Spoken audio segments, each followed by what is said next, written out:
Just who are the Mythbusters? Adam Savage. Did you go? Did you press the button at the right time?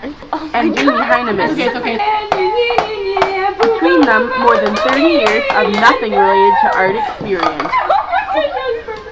They don't just tell the myths, they put them to the test. Okay, so the myth is as follows. A person with absolutely no background in art can reproduce this. A famous and popular piece of art created by a professional. Specifically, we're looking at British landscape painter Joseph Turner's Rain, Steam and Speed, the Great Western Railway. Right. And as the myth goes, basically any simpleton can do the same thing. With no schooling or teaching. Yep. And since Jamie and I have absolutely no background in art, we're the perfect ones to test this myth. Just to make sure Adam isn't lying, so another myth can be confirmed, our producers asked both Adam and Jamie to draw a portrait of one of the Mythbuster interns. The results were less than impressive. I hope Mom put this on the fridge. I quite like mine.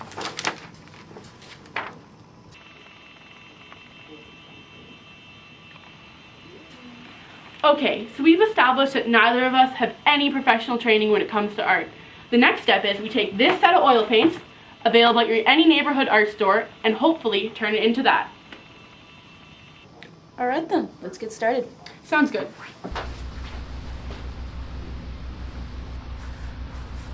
Adam and Jamie are now off in separate rooms, each trying to recreate Turner's 1844 oil on canvas. Who knows, they might get inducted into London's National Gallery as well. Or maybe not.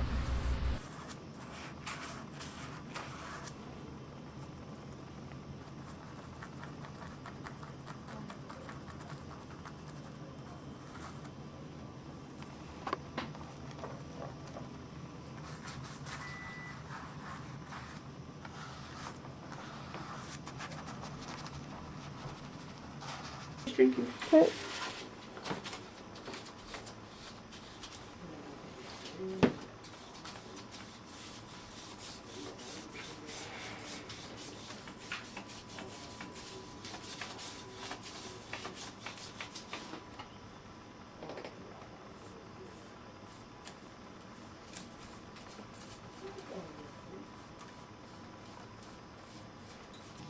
Not ready yet.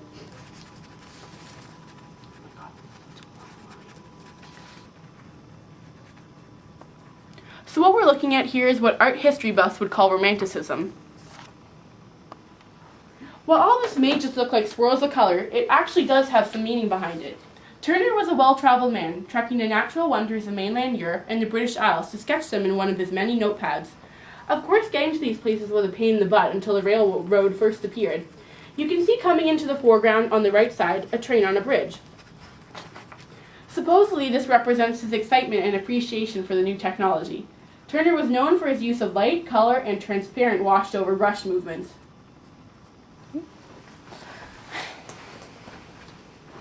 Alright, what we're looking to capture in our paintings is the following.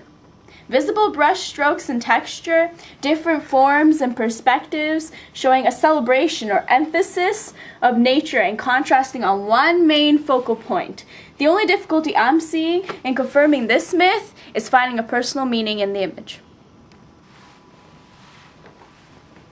If we take a look at this piece, little can be understood from it unless the viewer knows what time period it was made in. The Industrial Revolution was a time of serious technological growth. Turner's painting represents technology and nature being forced to find balance between one another. The train above the river is symbolic of man's journey through a sometimes foggy and mysterious history. Not everything is seen with clarity, but rather a misty intensity that causes the viewers to look deeper.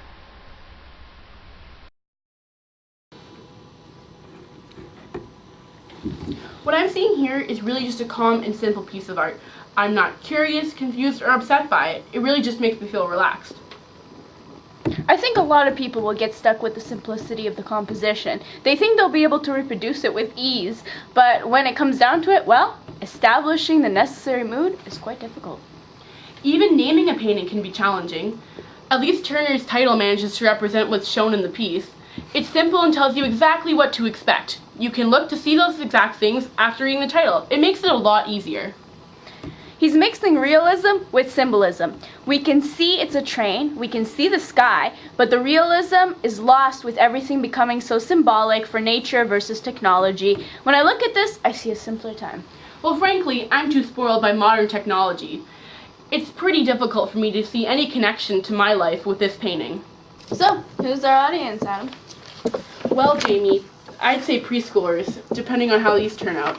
But really, I'd say primarily middle-aged, wealthy, Caucasian males, just basing it on the time period the original was constructed. Of course, not completely typical though, providing the rebellion that was the Romantic art movement. This is true. He also paved the way for Impressionism, as you can see through all the large brushstrokes. And like we mentioned before, the Industrial Revolution. I think to truly get what's going on in this painting, you have to have an understanding of the time period and the economic and technological changes that were going on. Knowing when the artist was born and when he died helps you find where exactly his mind was while he was painting. However, any good art can connect back to modern day. I have to agree. And does this art do that? How nature and technology cooperate with each other is as big of an issue now as it was back in the days of the early locomotive. Just think global warming and logging. We have an effect on the earth and merge our own tech with it every day. The only way I can see this painting being interpreted is maybe as less of a mutual partnership and more of a man-bullying nature type situation. Just look at that train in comparison to the rest of the painting. It seems like it's trying to destroy the composition of the entire thing. It just doesn't belong with the soft shape and thick flowing lines.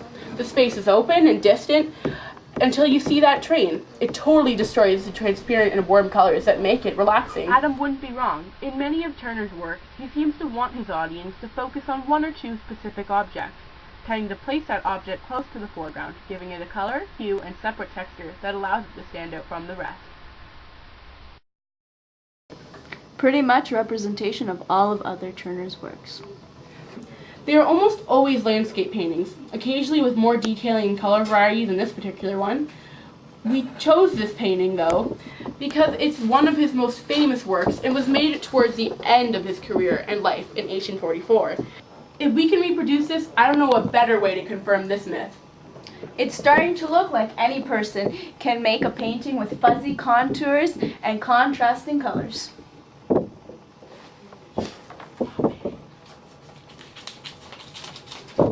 Okay. I don't know, Jamie, but I think mine's turning out pretty good, looking like this myth might be confirmed after all. Yeah, I suppose. I have to say, though, I definitely appreciate the difficulty behind this.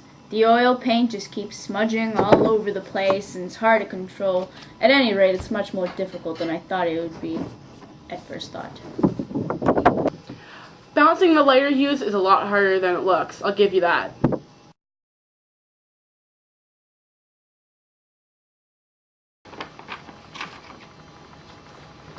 Well, so I'd say that yours looks fairly close to the original thing, while mine?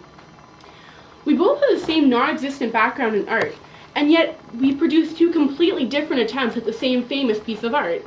So, what do you think then? Plausible? Yeah, I'd say plausible.